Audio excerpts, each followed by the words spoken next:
Mən Babayev Vüqar Əlməmmədoğlu. Hal-hazırda Silkway Texnicsdə mexanik vəzifəsində işləyirəm. Bu salonun interyer işlərinə baxırıq. Mən hələ işləyə-işləyə heç 10 il idi işləyirdim. Aviasiya, avtomobil nəqliyyatı üzrə peşə liseyinə qəbul oldum. Texnik köməkçisi vəzifəsində işləmişəm. Ora oxuyandan sonra mənə mexanik vəzifəsi verildi. Kartlar gəlir bizə. Məsəl üçün İngilis dilindədir. Gərək İngilis dilində burada biləsən. İngiliscə onu oxuyuruq, tərcümə edirik, görürük ki, filan məsəl üçün 16-cı rəddə bu panel açılmalıdır. Orada öz işimizi təminli görürük. Peşə məktəbində mənə iş həyatıma qatqısı çox oldu. Nəzəri bilikləri praktiki olaraq istifadə edirəm. Yaxşı mexanik olmaq üçün ustalardan gərək çox şey öyrənəsən. Usta var ki, bilirsən, boyun qaçırdır. Usta var, amma doğrudan da canla başla öyrədir. Bu sənət elə bir sənətdir ki, burada çox məsuliyyətli işlərdir. Burada bilirsən, elə səhvlər eləyə bilərsən ki, nəticəsi pis ola bilər. İşimizin çətin tərəfi odur ki, bilirsən, 2 təyyarə birdən gəlir, siçek deyirlər buna, yəni sıfırdan təmir. Bu təyyarənin təmiz hər şeyi çıxır bu çölə. Mətbəxindən tutmuş hər şey sökülür, pollar sökülür. Burada adicə ona görə sökülür ki, o kart əsasında gəlir bizə ki, yəni bunda çününtü işləri, əsas çününtü işlərinə baxılır təyyarə ki, bu vaxtında o aradan qaldırılsın. Gənclərə tövsiyəm odur ki, birincisi İngilis dilini mükəmməl bilməlidirlər ki, o kartlarda nöqsanlar baxmasınlar. İşlərini sevə-sevə görsünlər. Məsuliyyətlə yanaşsınlar hər bir işə.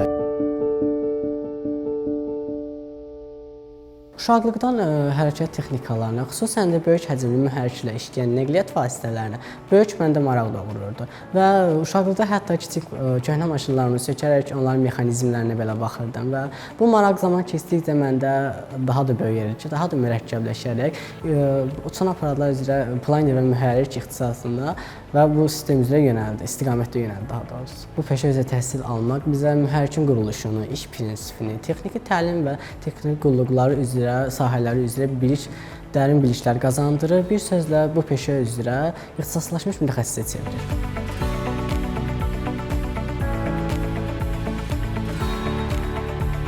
İşə götürən müəssisələrlə əlaqə yaratmaqla qarşılıqlı faydalı anlaşmalar həyata keçiririk. Təcrübə müəssisəsi seçilərkən ilk olaraq həmin müəssisənin iş şəraitini və təcrübə imkanlarını nəzərə alırıq. Bundan əlavə müəssisənin kadrlarının çalışdıqları sahə üzrə peşəkar olması bizim başlıca məqsədlərimizdəndir. Yəni müəssisədə işləyən işçilər və rəhbər heyət peşəkar biliklərə malik olmalıdır ki, tələbələr təcrübədə peşəkar kadr kimi formalaşsınlar. Müəssisə işə götürənlərlə əlaqə quraraq məzun tələbələrə işlə təmin olunmasına dəstək olur. Ayrıca məzunların əmək yarmarkalarında mütəmadi iştirakını təşkil edirik. Bundan əlavə təhsil müəssisəsində tələbələrə iş axtarışı, CV hazırlığı və müsahibə bacarıqları haqqında da faydalı məsləhətlər verilir. Bu ixtisas üzrə təhsil almaq istəyən şəxslər 9-cu sinifi bitirdikdən sonra müraciət edə bilərlər. Lakin müəssisə və təhsil proqramlarına görə bəzi hallarda tam orta təhsil bazasından, yəni 11-ci sinif bitirən şəxslər də müraciət edə bilərlər.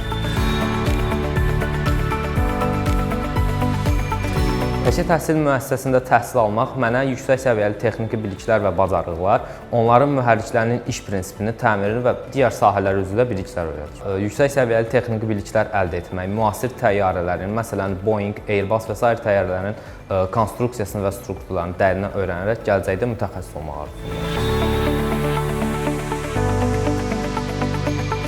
Tədris zamanı və praktiki məşğələlər zamanı təhlükəsizlik qaydalarına çox böyük önəm verilir.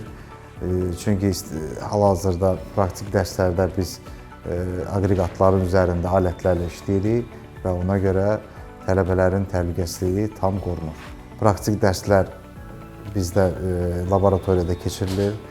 Həmən laboratoriyada helikopter mühərrikinin üzərində tam praktik olaraq bütün dərslər izah olunur. Bugünkü gündə hal-hazırda aviasiyaya və uçan aparatlara çox böyük maraq olduğundan, yəni tələbələr üzərində çalışırlar. Planer və mühərrik üzrə mütəxəssis yetişdirilməsi ilk öncə tələbənin sırf bu ixtisasa olan marağından başlanılır və bunu yetişdirmək üçün illər tələb olunur, düzdür. Ancaq biz qısa müddətdə, yəni 3 il, 1 il müddətində tədris etdiyimiz dərslərlə tələbələri yetişdirə bilərik.